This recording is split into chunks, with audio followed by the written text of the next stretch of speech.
la Boétie a ouvert une discussion sur une énigme, je dirais, existentielle. Pourquoi on va consentir au contraire de nos propres intérêts? Et donc cette question de la servitude volontaire, elle se pose d'une autre manière, dans d'autres lieux, et il faut recontextualiser, il faut reposer la question.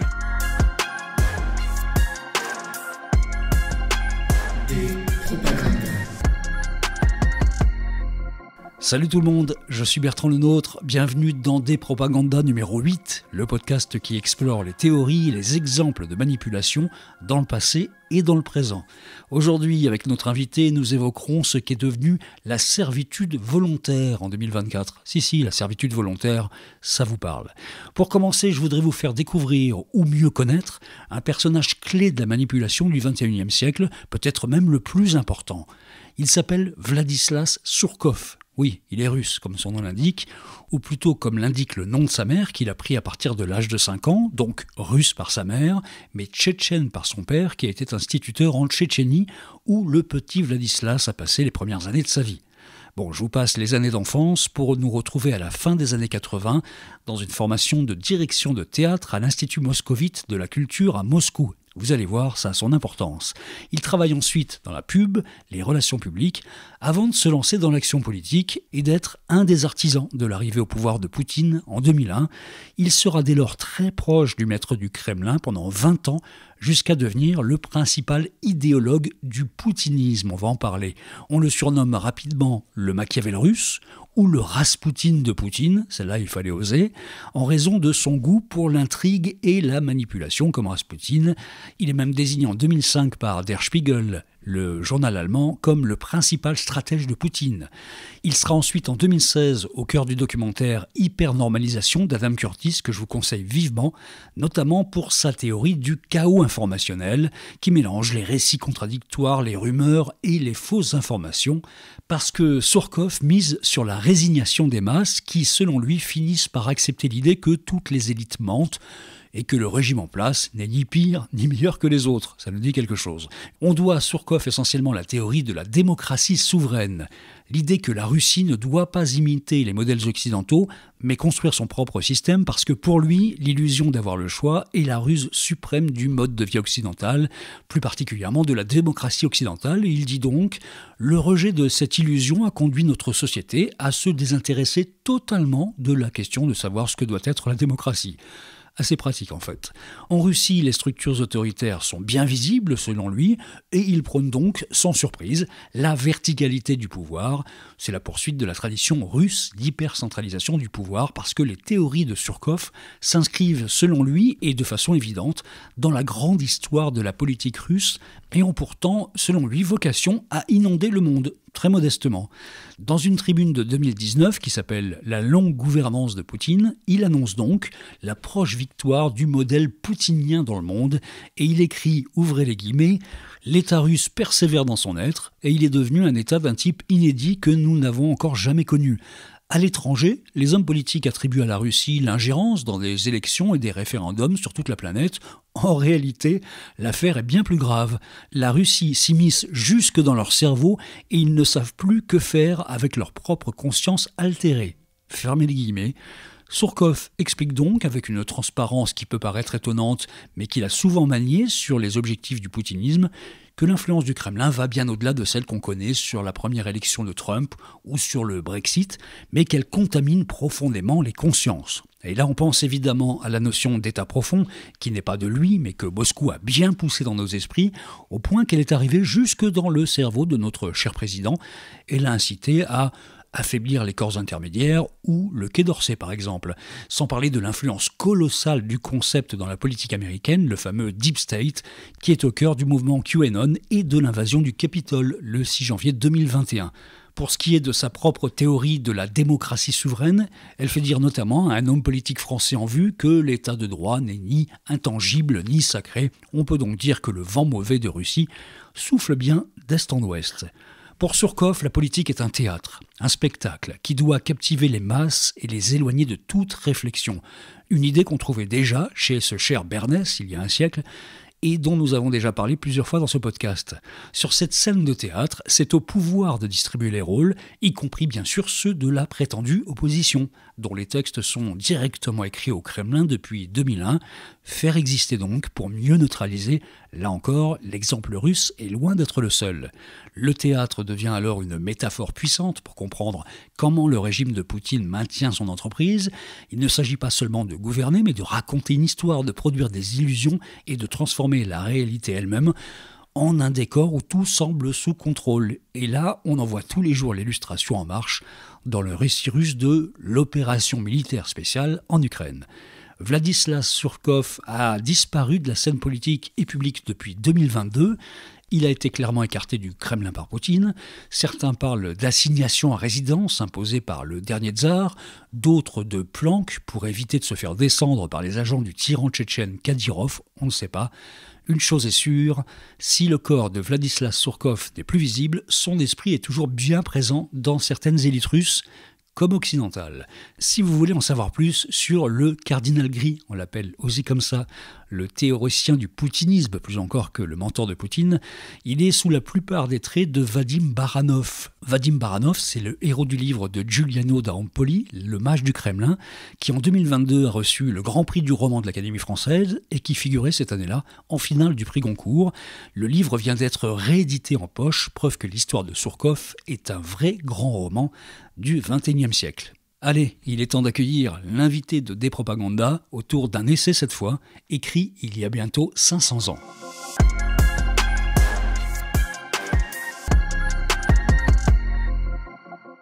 Nous sommes tous, ou presque, face à un désarroi lorsqu'on analyse les systèmes politiques et économiques dans lesquels nous vivons, dans lesquels nous sommes embarqués, dans lesquels nous sommes parfois murés, avec le sentiment que la majorité des gens ne se reconnaît pas dans ces systèmes politiques ou économiques, qui d'ailleurs se confondent de plus en plus, et on en parlera avec notre invité. Et avec notre invité, nous allons parler d'un livre qui a 450 ans et comment ce qu'il dit résonne aujourd'hui et comment finalement, depuis 450 ans, l'injonction « soyez résolus de ne plus servir et vous voilà libre » n'a pas servi à grand-chose nécessairement, puisqu'on est peut-être dans le même système qu'au moment où la Boétie, Étienne de la Boétie, écrivait le discours de la servitude volontaire.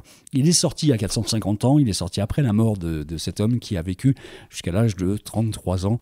Et il a écrit ce livre qui fait référence dans le monde des idées lorsqu'il avait seulement 18 ans. Étienne de la Boétie, le discours de la servitude volontaire. Comment ça résonne aujourd'hui? On va en parler avec Nicolas Chéniaud-Delage. Bonjour Nicolas Chéniaud-Delage. Bonjour Bertrand. Vous êtes, alors la carte de visite va être un petit peu longue parce que vous êtes beaucoup de personnes à la fois. Aujourd'hui, vous êtes chercheur résident à l'Institut d'études avancées de Nantes. L'Institut d'études avancées, c'est une réunion de chercheurs, d'artistes, d'intellectuels. Il y a 9 instituts IAE, en fait, de référence un peu dans le monde. Il y en a certains qui claquent quand même, à Princeton, Stanford, Harvard et d'autres évidemment. Et donc, Nantes, ça correspond à quoi ces instituts d'études avancées ? Ça correspond en fait à comme des résidences d'artistes dans lesquelles en fait les chercheurs du monde entier se réunissent pour discuter de leurs recherches, discuter en fait d'un projet actuel. Et celui que j'ai défendu, c'est la question de la santé et la dignité des travailleurs. Parce que vous êtes quelqu'un qui a travaillé depuis très longtemps dans le monde du travail. Vous avez été chercheur associé à l'Institut de psychodynamique du travail. La psychodynamique, en fait, c'est comment est-ce que psychiquement on perçoit en fait notre rapport au travail, notre rapport à la hiérarchie dans le travail, enfin à tout ce qui concerne le travail. C'est à peu près ça l'idée, hein ? Oui, l'idée, c'est vraiment étudier en profondeur les liens entre santé mentale et travail par l'entremise de la subjectivité humaine. À savoir effectivement tous les mécanismes intrapsychiques et aussi interpsychiques entre les sujets, mais cette rencontre avec le travail est un enjeu psychologique majeur dans notre construction de notre identité. Parce que la servitude volontaire dont on va parler aujourd'hui, elle peut s'exercer également dans le cadre du travail, et vous pourrez nous en dire pas mal de choses. Et puis on parlera peut-être un petit peu philo, parce que vous avez quand même un DEA de philo au départ aussi, donc vous avez un cursus assez large spectre.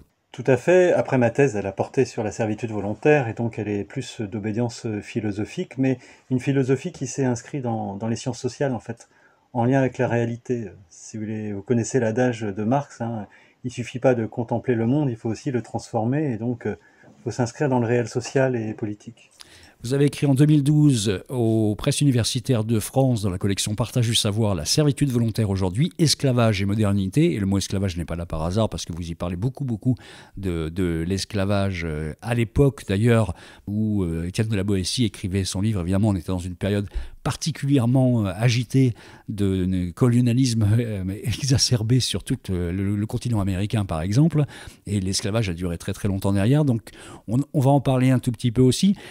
Je vais essayer de résumer en 2 mots, 3 mots, ce que dit à peu près la Boétie pour ceux qui vraiment n'auraient jamais mis le nez dans le discours de la servitude volontaire. C'est une critique du pouvoir tyrannique et de la soumission des peuples. Les deux sont absolument liés dans la notion de la Boétie, qui s'étonne qu'il y ait un consentement paradoxal des citoyens, en fait, des millions d'hommes qui vont se soumettre à un seul tyran, alors qu'ils pourraient aisément, dans son esprit, le renverser par leur simple refus d'obéir. Et ces individus, donc, qui deviennent habitués à l'obéissance et finissent par considérer l'obéissance comme étant naturelle, et le tyran de son côté, qui dirige par 2 biais particuliers, la division, donc s'aimer la méfiance et la discorde, ce qui n'a aucun rapport avec ce qui se passe aujourd'hui dans le monde, et la corruption, pareil, aucun rapport non plus. Et tout ça dans l'illusion du bien-être qu'il entretient. Alors, on disait du pain et du cirque chez les Romains, mais c'est à peu près la même chose qui continue à se faire sous d'autres formes. Et puis, la raison pour laquelle on devrait se battre, c'est tout simplement parce qu'on ne peut pas rester dans ce système-là à des millions contre quelques-uns. Selon Étienne de la Boétie, d'où la force intime de son récit, il prône la désobéissance collective, on pourrait dire désobéissance civile aujourd'hui, et évidemment le rôle de l'éducation dans tout ça. Bref, on est dans des thématiques qui, en fait, sont permanente dans ce qu'il écrivait il y a 450 ans sur ce qu'on peut dire aujourd'hui des manipulations, du consentement, dans une période où il n'y avait pas les médias. Donc Noam Chomsky n'avait pas encore sa raison d'être à l'époque. Mais qu'est-ce qui vous semble le plus probant, le plus actuel en fait dans ce que dit il y a 450 ans la Boétie ? Alors, c'est vrai que c'est important de se replacer dans le contexte, et c'est vrai qu'à l'époque de la Boétie, on n'était pas encore... c'était les tout débuts de l'esclavage historique. On était en train de sortir du servage. Et donc, effectivement, les artisans, les laboureurs prêtaient serment à un seigneur, etc. Mais naissait quand même cette liberté des villes, liberté des communes. Donc, on voyait se former un peu quand même une liberté civile, des balbutiements et tout ça. Donc, on pourrait se dire que c'est peut-être un discours un peu daté. On se dit, voilà, c'est la naissance de l'État. Donc, nous, on n'est plus du tout là-dedans. La corruption des élites, c'est quand même une question qu'il faut se poser aujourd'hui. Alors, qu'est-ce qui, pour moi, est très actuel? En fait, c'est ce lien entre subjectivité et politique. Ce lien entre aller au-delà des régimes politiques, démocratie, libéralisme, etc. Aller au-delà des ismes, et pour voir un peu qu'est-ce qui fait sens, en fait, pour les gens. Alors, pour moi, qui suis... très attentif aussi à la texture du discours, je dirais, ce qui est très actuel, c'est l'oxymore. La construction oxymorique, servitude volontaire. Cette imprégnation, je dirais, il ne faut pas oublier que c'est un poète, la Boétie. Il a écrit ce discours au début de son apprentissage du droit, etc. Donc il y a une volonté rhétorique. Et pour moi, ce qui est très actuel, c'est cette problématique, cette tension, en fait. Le plus important, c'est de garder le sens de l'énigme de la servitude volontaire. Dans le sens que c'est créer une tension dans peut-être des conventions bien établies, des conventions langagières, mais on ne peut pas mettre servitude et volonté en même temps. Pour un moderne, c'est pas possible. Et il va réussir à nous convaincre que malheureusement c'est possible, comme même dans l'Antiquité, où vous avez des personnes libres qui vont préférer l'esclavage à la liberté. Mais quand on parle par exemple aujourd'hui de consentement, est-ce que ça ne regroupe pas un peu cette idée-là? Parce que le consentement, c'est l'acceptation de quelque chose qui parfois est totalement contre ses propres intérêts. Donc il y a cette notion oxymorique là dont vous parliez, non? Tout à fait. C'est pour moi un angle de réflexion extrêmement important. Le consentement, si vous voulez, c'est un angle de réflexion pour penser les excès de la liberté dans, par exemple, le droit des contrats. On vient extorquer un consentement dans une relation, notamment par exemple, la relation de travail, des relations de subordination. Extorquer, on peut l'extorquer, voilà. L'idée, c'est effectivement le consentement va être obtenu par manipulation, parfois par violence, etc. Vous dites qu'en fait, la servitude volontaire aujourd'hui, elle peut se retrouver notamment dans le dépeçage des services publics. Là, on est vraiment dans le consentement à quelque chose qui est profondément, et on en est tous persuadés, contre notre intérêt propre.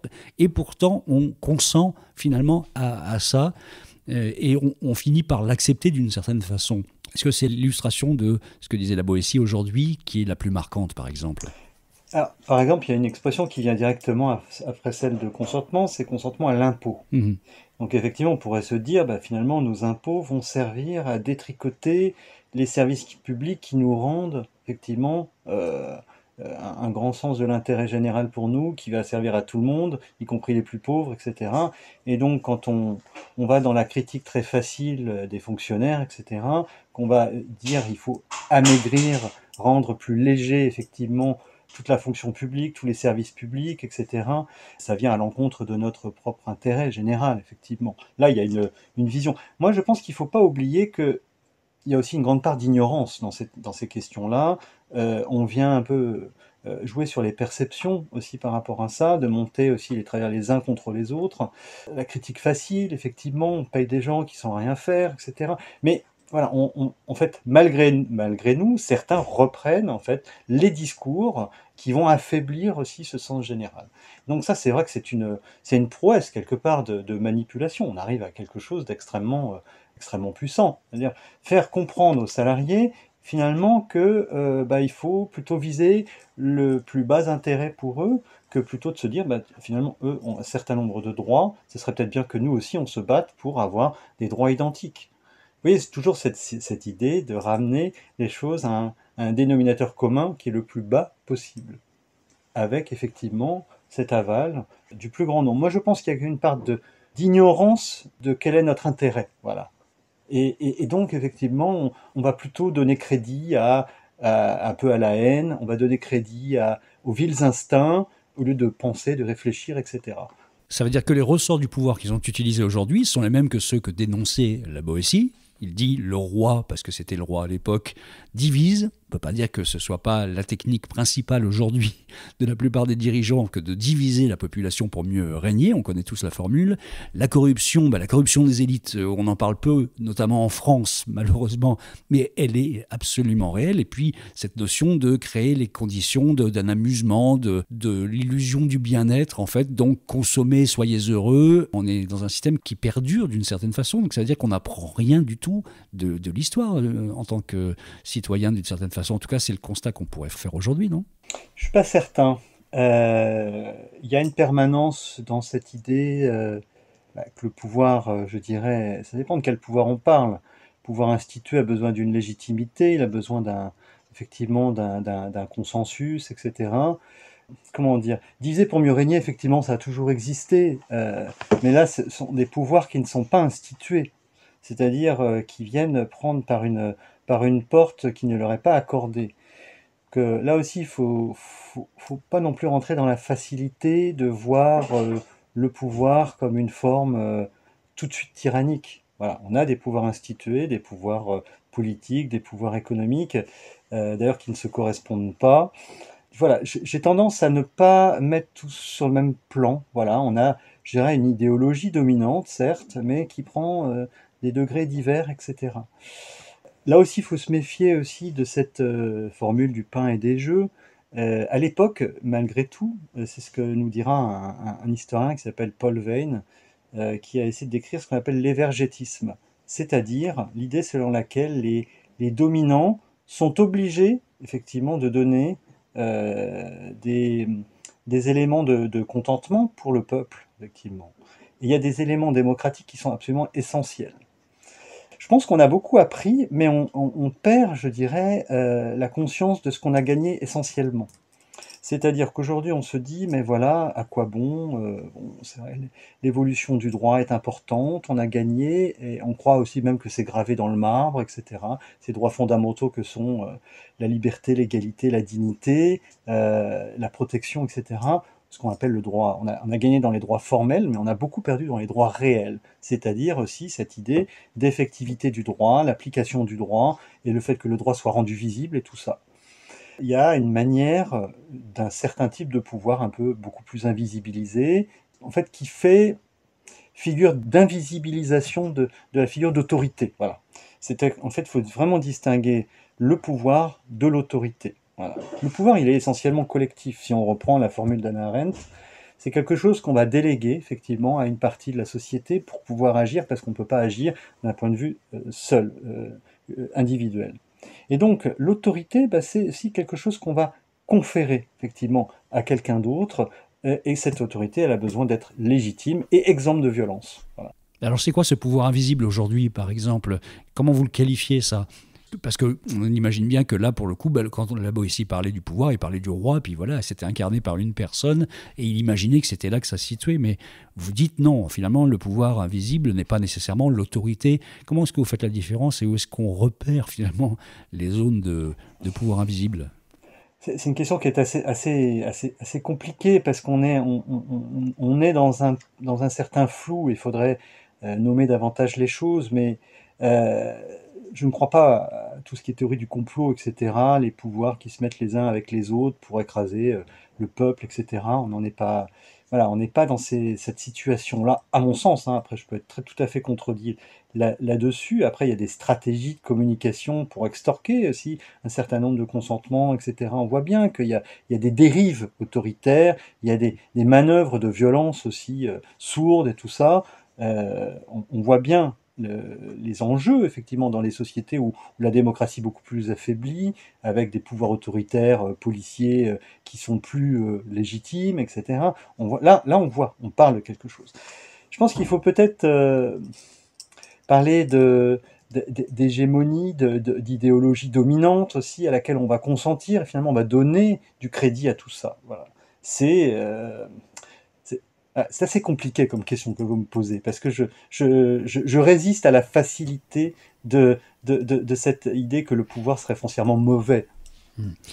Est-ce que vous faites un lien historique entre donc la période dans laquelle on vivait la Boétie, avec donc la fin des serfs finalement issus du Moyen Âge, et puis une émancipation un peu du travail, même si c'était relatif, et puis toute cette notion d'esclavagisme dont vous avez beaucoup parlé, et puis après la structuration finalement des populations dans l'acceptation via par exemple le nazisme ou des choses comme ça, qui a été décrit par Hannah Arendt, et puis le travail aujourd'hui dont certains chercheurs ont montré qu'il s'inspirait beaucoup, en fait, le monde du travail de systèmes hiérarchiques qui avaient été mis en place, en fait, dans différentes époques, notamment dans des époques d'esclavagisme pour certains, et en tout cas du nazisme pour d'autres. Est-ce qu'il y a un lien historique selon vous ou pas?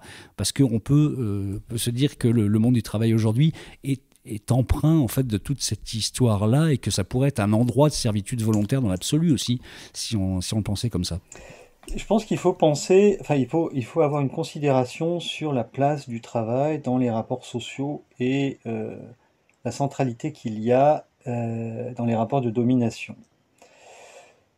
Si on voit un peu sur une échelle, alors c'est très grossier, hein, vous me pardonnez un peu peut-être les, les schémas un peu trop, comment dire, très, très succincts. C'est vrai que, par exemple, à l'époque de la Boétie, les paysans, ils essayaient d'avoir un contrat de travail, sortir de la tenure, sortir de la servitude du servage, et donc acquérir une liberté qu'ils acquéraient effectivement dans les villes, etc., sortir de la seigneurie, etc. Au moment de la révolution industrielle, hein, début 18e, on a pensé la liberté dans le contrat, avec le contrat de travail, le contrat de la subordination salariale, etc. Ça avait été pensé quand même comme une certaine liberté, mais finalement, ça s'est retourné effectivement, parce que il y a toute la domination industrielle, du capitalisme, etc., qui a subordonné toute la population salariale dans des conditions qu'on connaît, mais aussi avec des travers qu'on oublie souvent dans l'histoire industrielle, hein. C'est l'entre-exploitation entre travailleurs, c'est tout ce qui est marchandage, etc., tout ce qui est sous-traitance. Et donc, effectivement, toute la liberté a donné lieu à des dominations extrêmes. Donc, si on a ce fil rouge de l'importance du travail dans les rapports sociaux, dans la construction des identités sociales, de voir aussi que le mouvement ouvrier au XIXe siècle a été construit contre la servitude involontaire, c'est quand même un enjeu extrêmement important. Tous les acquis sociaux, effectivement, sont nés quand même des luttes séculaires pour la liberté, mais aussi sur sur la notion de lutte pour la vie, pour la dignité des gens. Vous voyez, il faut quand même revenir à des points essentiels qui sont le travail des enfants, le temps de travail, etc. Donc tout ça, si on suit un peu le fil rouge du travail, on arrive quand même à la modernité constituée, la modernité organisée, et fait quand même assez marquant, hein. Première moitié, fin de la première moitié du XXe siècle, ben, cette idée de l'État social, effectivement, qui s'est construit sur les ruines du nazisme. C'est-à-dire, on a acquis quand même, dans les procès de Nuremberg, cette notion de crime contre l'humanité, cette notion aussi de dignité humaine, cette idée d'universalité de chaque personne humaine dans, dans, dans cet univers, la grande famille humaine. C'est des notions extrêmement importantes aujourd'hui. Et c'est dans le travail que ça s'est constitué, dans ces luttes du travail. Voilà. Alors, pour revenir à votre question sur les liens historiques qu'il peut y avoir entre esclavagisme et nazisme, c'est là aussi très important si on conçoit l'histoire d'un point de vue universel comme une lutte contre la domination pour la liberté collective, etc. À mon sens, le nazisme tire d'une archéologie de l'esclavage colonial européen.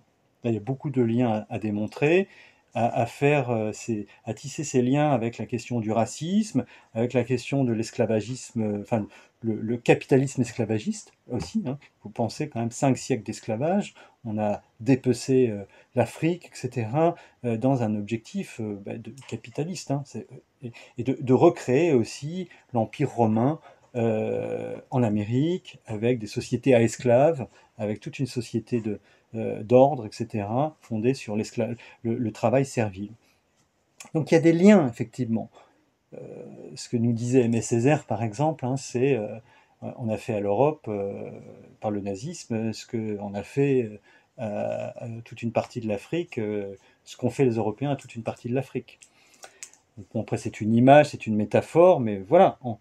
Le projet du nazisme, c'était de créer une société esclavagiste. Hein, c'est très très clair, avec toute l'idée de la destruction, le meurtre de masse, tous les crimes qu'effectivement ils ont pu, le délire meurtrier qu'ils ont mis en œuvre. Mais à l'origine, il y avait aussi tout ce côté esclavagiste. Hein. Est-ce que dans le monde du travail, on pourrait dire qu'il y a quelque chose de très positif qui est en train de se passer, entre guillemets, avec les nouvelles générations? Parce que vous parlez de la domination sur les corps, par exemple, au XIXe siècle, qui était évidente. La domination sur les esprits, elle a toujours un peu eu lieu, puisqu'on accepte quelque chose qu'on n'est pas enclin à faire naturellement. Et notamment aujourd'hui, on s'aperçoit que dans pas mal le monde du travail, on a un nombre de cadres incroyables qui rêvent de partir parce que les valeurs qu'ils véhiculent tous les jours ne sont pas totalement en phase avec celles qu'ils sont en train de produire dans le travail. Et on voit cette nouvelle génération, en fait, qui dit de façon un peu en désobéissant finalement à l'injonction de faites votre travail et puis ne vous posez pas trop de questions, dit non, nous on veut absolument savoir pourquoi on fait les choses, on veut qu'on nous explique dans quel but on fait les choses, quelles sont les valeurs que on va transmettre à travers le travail, et si vous n'êtes pas capable de nous donner ces valeurs-là, c'est ce qui se passe pour toute une nouvelle génération, on n'adhérera pas et on se sent libre de partir du jour au lendemain. Est-ce que finalement c'est le début de forme de désobéissance à cette injonction finalement d'accepter le principe général? Je pense qu'il y a des motifs d'espérance, d'espoir à travers cette idée selon laquelle le sens du travail est extrêmement important.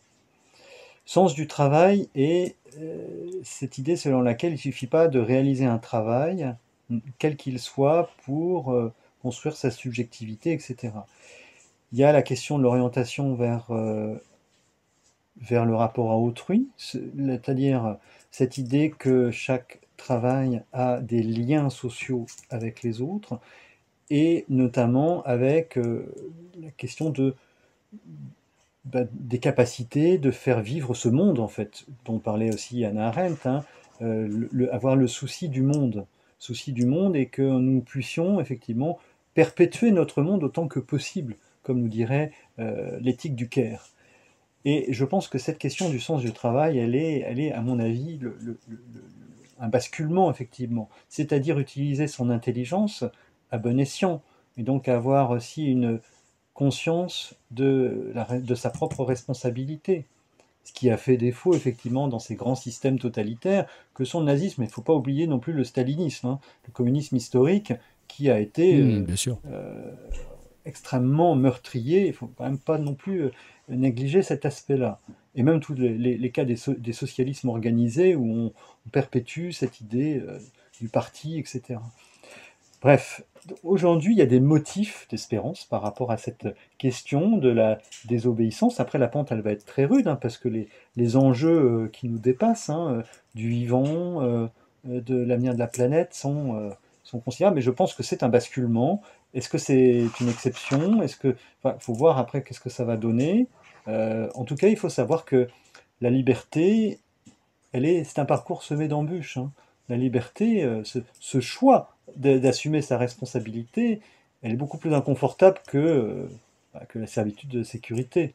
Je caricature, mais et donc effectivement, renoncer peut-être à une position de cadre dans une grande entreprise, avec le salaire qui va avec tous les avantages qui vont avec, effectivement, et d'aller plutôt dans le champ de la créativité, de former des nouveaux systèmes qui vont être respectueux de l'environnement. Tout ça, je pense que c'est la démarche qu'il faut employer, bien évidemment, vers laquelle il faut aller.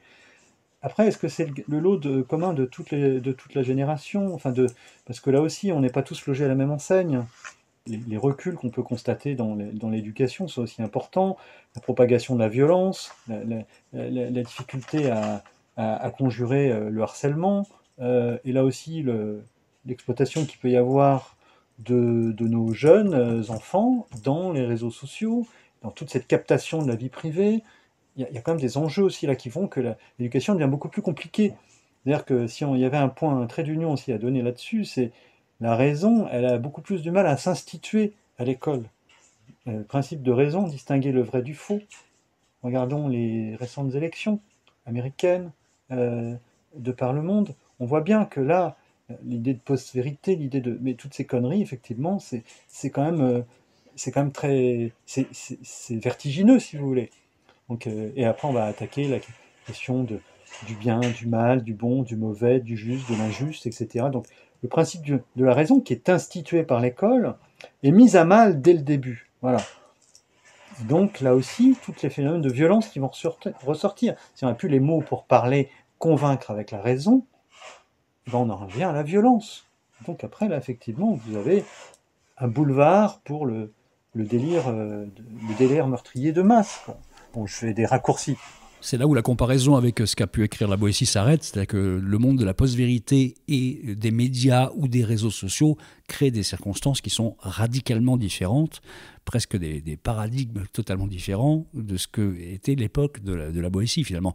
Et donc la question finalement avec laquelle on pourrait quasiment terminer, est-ce qu'on peut encore penser le monde d'aujourd'hui avec des outils d'avant le monde d'aujourd'hui finalement, qui est celui des médias dominants, de la post-vérité, d'une autre façon totalement d'imaginer notre rapport au monde et à la science notamment. Moi, je retiendrai plusieurs manières de voir le discours de la Boétie, hein. Il y a un discours un peu passéiste qui va inscrire la Boétie dans le champ de l'histoire des idées. C'est aussi important de faire les liens et de l'historiciser, de le mettre, de le reléguer à un passé.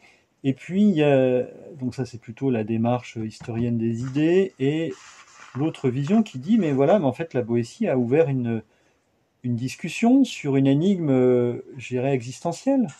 Pourquoi on va consentir au contraire de nos propres intérêts?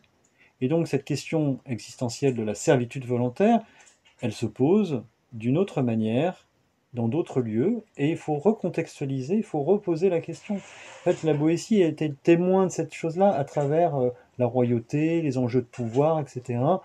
À nous de se saisir de cette philosophie. Il y a des choses extrêmement fortes qu'il dit qui sont toujours présentes. Voilà, cette idée de l'amitié comme aversion à l'égard de la domination. Il y a des choses.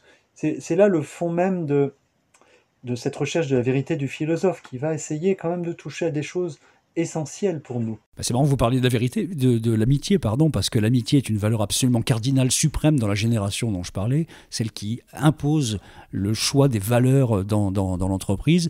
L'amitié est redevenue une valeur absolument suprême aujourd'hui, ce qui n'était pas le cas depuis plusieurs siècles, où l'amour était sacralisé absolument. La famille, et là, les amis sont quelque chose qui est devenu extrêmement fort. Donc finalement, on en revient, pour le coup, là, à cette amitié intense, qui a duré que 5 ans d'ailleurs, entre la Boétie et Montaigne. Ils se sont connus sur les 5 dernières années de la vie de la Boétie, qui est mort à 33 ans.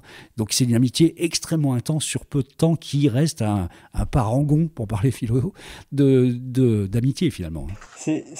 Oui, mais je crois que il faut peut-être revenir encore à des... Alors, vous allez me trouver peut-être un peu passéiste, mais ce que disait Aristote, il y a plusieurs types d'amitié. Il y a l'amitié selon le plaisir, il y a l'amitié selon les intérêts, mais il y a l'amitié selon la vertu. Cultiver la vertu, une disposition à bien faire de manière durable, ça c'est quelque chose d'extrêmement important. Alors c'est vrai, ça fait référence à la philosophie antique, mais pourquoi la Boétie et Montaigne se sont rencontrés? C'est aussi cette idée d'avoir une intégrité morale, cette idée de construire une éthique, de le reconnaître dans l'autre, qu'on ne va pas justement placer l'autre dans un lieu où il va pouvoir mal faire. Il y a toute cette logique, à mon sens, qu'il faut vraiment veiller, quoi. Et cultiver le sens du soin de l'autre, etc. Voilà, moi je pense que c'est extrêmement important. Voilà. C'était du care avant l'heure, en fait, finalement, qu'ils étaient en train de faire tous les deux. Oui, tout à fait. Le care qui est aujourd'hui quelque chose qui commence à prendre dans la société, on en parle de plus en plus, et il y a tout un courant du care là, qui est en train de se développer aujourd'hui, qui finalement propose une autre solution dans les rapports humains. L'idée du care, l'idée de la personne qui va se distinguer de la chose, qui était fondamentale dans la construction juridique de l'Occident. Il y a toute cette... Il y a toute cette idée vraiment qu'il y a quelque chose à préserver, voilà. Cette idée d'humanité qui se construit perpétuellement, voilà, qui dépend aussi d'un certain nombre d'éléments de volonté de nous-mêmes. Voilà. Je pense que vraiment ce qui est en jeu aujourd'hui, c'est cette notion de dignité humaine. Faut vraiment prendre au sérieux. Sinon, on va avoir le droit à un retour en arrière sur beaucoup de choses. Et aujourd'hui, la dignité, elle est très malmenée dans le travail. Pas que dans le travail, mais quand il y a des révoltes, on a vu récemment, notamment avec les Gilets jaunes, c'était la dignité qui était à l'origine même souvent de révoltes qu'il peut y avoir, ou le manque perçu de manque de dignité, finalement, de respect. Je crois. Il n'y a pas de paix durable sans qu'il y ait une exigence de justice. Voilà, ça, c'est les fondamentaux de l'OIT, c'est les fondamentaux de la justice sociale. Voilà, c'est extrêmement important. Voilà. L'OIT, l'Organisation internationale du travail. Tout à fait. On va terminer, Nicolas Chéniaud-Delage, par une recommandation de quelque chose qui vous a inspiré récemment. Alors ça peut être un livre, ça peut être un documentaire, ça peut être ce que vous voulez, mais qui peut apporter de l'eau au moulin de ce qu'on vient de se dire, même si on se dit plein de choses très disparates en fait. Qu'est-ce que vous pourriez nous proposer ? Alors, en ce moment, je suis en train de lire un livre d'une grande juriste qui s'appelle Muriel Fabre-Magnan, qui est professeure de droit à Paris 1 et qui essaie de prendre cette question de la liberté très au sérieux. Son livre s'appelle L'institution de la liberté. Et je recommande chaudement la lecture. J'en suis qu'au début, mais c'est extrêmement important justement de déconstruire toute cette notion de consentement, ce forçage du consentement du salarié, de la personne, etc. Extrêmement important. Voilà. Et je recommande aussi, bien sûr, toute l'œuvre d'Alain Suppiot, qui est aussi considérable. Vous pouvez nous rappeler le nom de cette personne qui a écrit ce livre dont vous parliez ? L'institution de la liberté, Muriel Fabre-Magnan. Merci beaucoup, Nicolas Chéniaud-Delage, d'être passé dans ce podcast des Propagandas. Merci beaucoup, Bertrand. À bientôt. Voilà, c'était le 8e épisode de Despropaganda. J'espère que ce voyage dans les enseignements d'un livre d'il y a 5 siècles vous aura inspiré quelques réflexions. Si c'est le cas, n'hésitez pas à les partager avec nous sur les réseaux sociaux. Tous les épisodes de Despropaganda sont disponibles sur toutes les plateformes de podcast qui comptent, d'Apple à Spotify, en passant par Google et Deezer. À vos pouces et à vos étoiles pour nous aider à étendre l'audience de ce podcast. Merci à tous et à très bientôt.